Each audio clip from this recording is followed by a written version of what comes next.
We do begin this afternoon with 9 Phoenix police officers injured, a suspect killed, and a woman in critical condition during a violent barricade situation. Our crews have been on the scene since before 3 o'clock this morning when the gunshots began, and all happening in Phoenix near 51st Avenue and Broadway. A situation that involved gunfire happening for hours and even a baby caught in the middle of it. We have team coverage for you from the scene and outside the hospital where some of the officers are still being treated. Let's start with our Nick Saletti. Nick, what do we know so far? Megan, Justin, I just got done speaking with Phoenix police, and they tell me 9 of their officers were injured. Thankfully, all of them are expected to survive. I can tell you this is a very busy scene behind me. Crime scene tape is still here. We can see detectives here. At least a few dozen of them are behind me right now, combing the scene, looking inside and outside of that house to try to piece together exactly what happened here overnight. Let's go ahead, show you some brand new drone video we're just getting right now. And this really shows you the scope of this scene here. This happened in a neighborhood called River Bends, not far from the Maricopa Institute of Technology. Several blocks here are still blocked off. Of course, we know that a number of people had to be evacuated in the middle of the night, all because of this. Some of them SWAT teams knocking on their doors. We also have some other video we want to show you right now of the aftermath of this shooting. Phoenix police officers having to hoist their fellow officers to safety. One man struggling to walk as his fellow officers walk beside him and get him treatment. Again, we know that 9 officers now total were injured. 5 of them were shot. 4 of them were hit by shrapnel. The good news is all of them are expected to survive. We know that one of those officers, though, was seriously injured and was shot multiple times. Chief Jerry Williams says he is on the road to recovery, thankfully. All of this started off as a domestic violence call, we're told.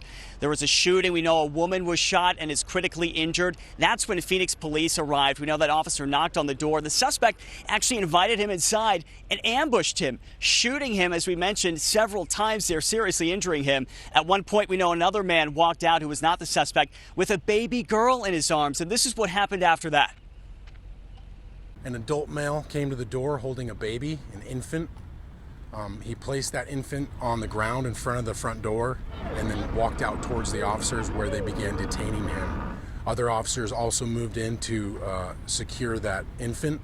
At that time, the suspect opened fire on the officers again, striking 4 officers. This is just one more example of the dangers our officers face every day, keeping us and our community safe. If I seem upset, I am.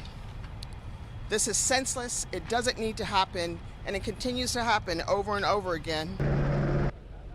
I can't stress enough how dangerous and chaotic this scene was overnight. When I showed up around 3:30 this morning, we were still hearing gunshots. And at one point, we heard a loud explosion coming from that house down there where the suspect was. This was a very high stakes, dangerous situation that Phoenix police were in this morning. Our team coverage continues right now with ABC 15's Amelia Fabiano. Amelia, you've also been here since early this morning, and both you and I heard those gunshots. But what else did you see from your vantage point? Yeah, Nick, a much calmer morning out here than it was earlier this morning when we arrived. As you said, we heard those gunshots almost immediately upon arrival. My photographer and I got here at about 3:30 this morning. We saw the police chopper flying overhead and shining a spotlight on this neighborhood.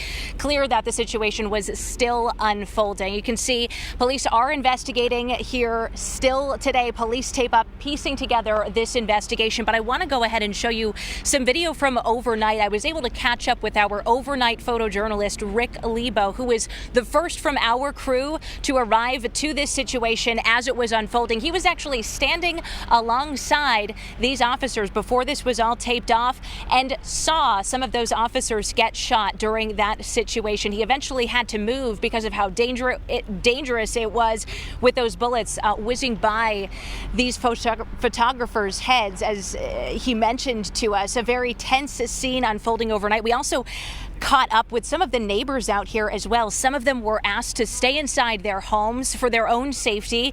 Others were actually evacuated out of this neighborhood because of how dangerous it was getting and how close they were to this home where that suspect was barricaded. We were able to catch up with two of those neighbors who say they had police knocking at their doors. Take a listen.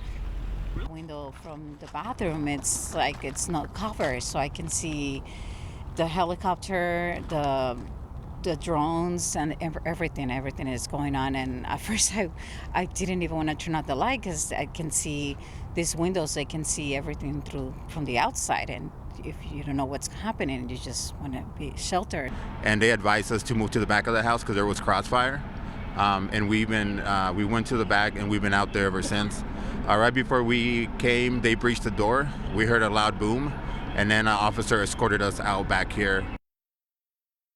Yeah, very scary. These neighbors not knowing how close they were, how far they were to these bullets, and this situation unfolding just outside of their doors.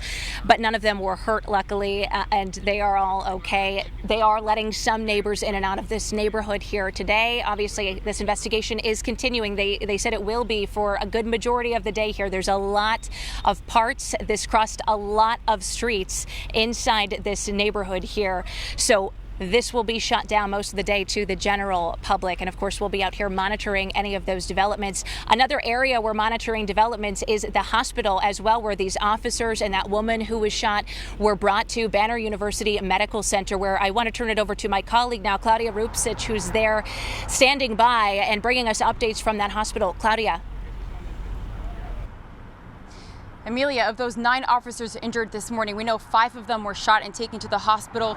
The good news this morning, according to the latest update from Phoenix PD, is that they're all expected to be okay. None of those injuries were life-threatening.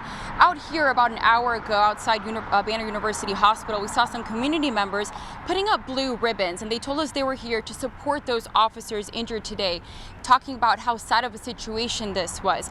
Right now, police have not given us any updates on those officers' condition specifically, or how many of those 5 officers remain in the hospital. But we do know that 4 other officers who were injured were hit by ricochet or bullet fragments, but they weren't seriously injured. In fact, we were told that those officers stayed on scene until all of that was resolved. We're going to stay on top of this and bring you the updates of those officers' conditions as soon as we get them. But for now, let's head back to the scene where Nick Saladi is. Nick?